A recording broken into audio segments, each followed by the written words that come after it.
aussetzen und das akzeptieren und zu Hause bleiben, nur die das gut leben, die wo keine Probleme mit dieser Sache haben, aber trotzdem, die helfen auch ihre Eltern, ihre Familie, ihre Angehörigkeit von Eritrea raus nach Deutschland oder nach egal woher sie wollen. Die sitzen aber mit der Regierung und sitzen da, auch von der Regierung, die Leute selber helfen, ihre Familie von dem Krieg raus wollen, ihre Familie, weil die sind ja Familienangehörigkeit, wo die nur in der Macht sind. Aber die armen Leute, wo die da in Eritrea leben, die erleben die schlimmste Sache. Jeder aus Eritrea weiß das. Nur er will für sich alleine, für sich selber einfach zudecken, nicht führen, ja, leben ja meine Familie gut und warum soll ich darüber sprechen? Ich weiß, das ist so, aber ich habe auch so viel erlebt, gesehen, meine 2 Brüder verloren, meine Onkel, meine Cousin und sowas, egal wo. In Eritrea, jeder hat für das Land gekämpft, trotz dieser Kampf. Jeder erlebt ein schlimmstes Leben in Eritrea. Besonders Frauen und Kinder leben in schlimmster Armut und in die schlimmste von ganzer Welt, wo man nicht sehen und reden kann. Das ist der arme Land. Die Leute, egal in der ganzen Welt leben, wo die mit der Regierung sind, die zahlen 2% von ihrem Gehalt zu das Land. Das können sie machen, das ist auch schön. Aber dieser Geld geht nur zu der Regierung, von der Regierung zu einer Waffe kaufen, nicht die Menschen zu helfen, nicht die Medikamente zu versorgen oder die Leute in ein besseres Leben zu führen. Nur vor ihrer Macht und vor ihrem Leben machen sie das.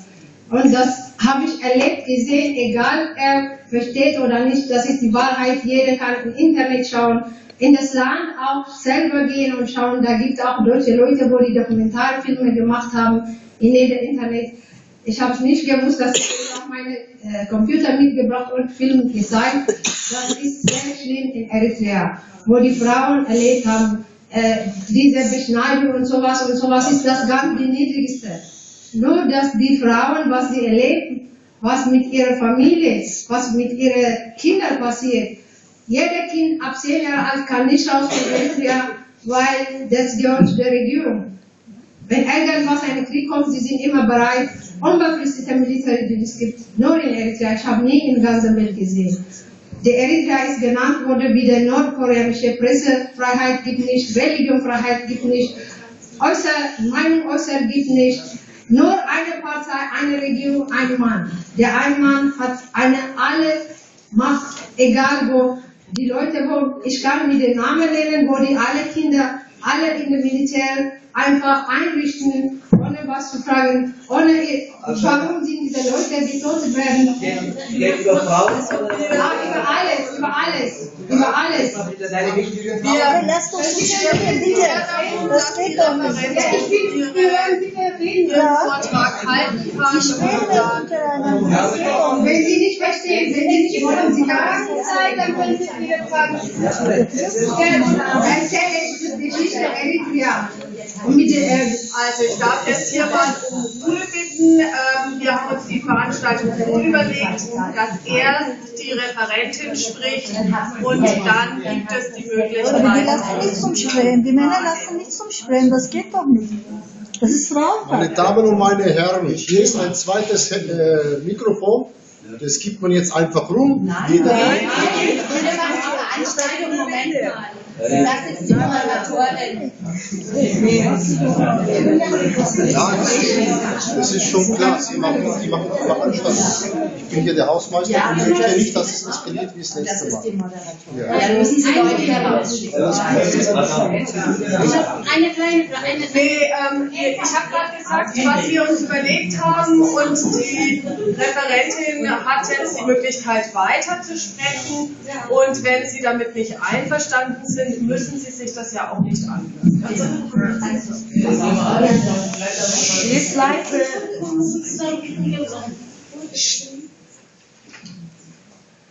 Das, was ich erzählt habe, wenn er euch nicht passt, es ist euer Problem, aber ich erzähle die Wahrheit. Ich habe keine Angst vor, egal wer.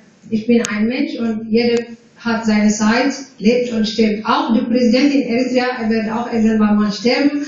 Aber wenn euch nicht passt, ist es euer Problem. Ich erzähle die Wahrheit.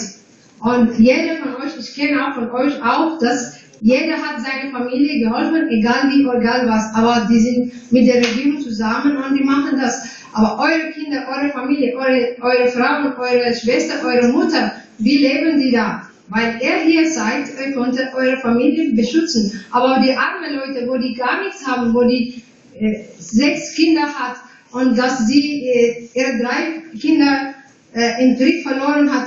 Der eine aus Eritrea, eine Journalist ist getötet worden, weil eine Frau beschützt hat. Diese Frau die hat ihre 3 Kinder in dem Krieg, vor 30-jährigen Krieg verloren hat. Und diese Frau ist rausgeschmissen worden. Und dieser Mann ist gegangen zu ihr und hat ihr gefragt, warum sind Sie hier?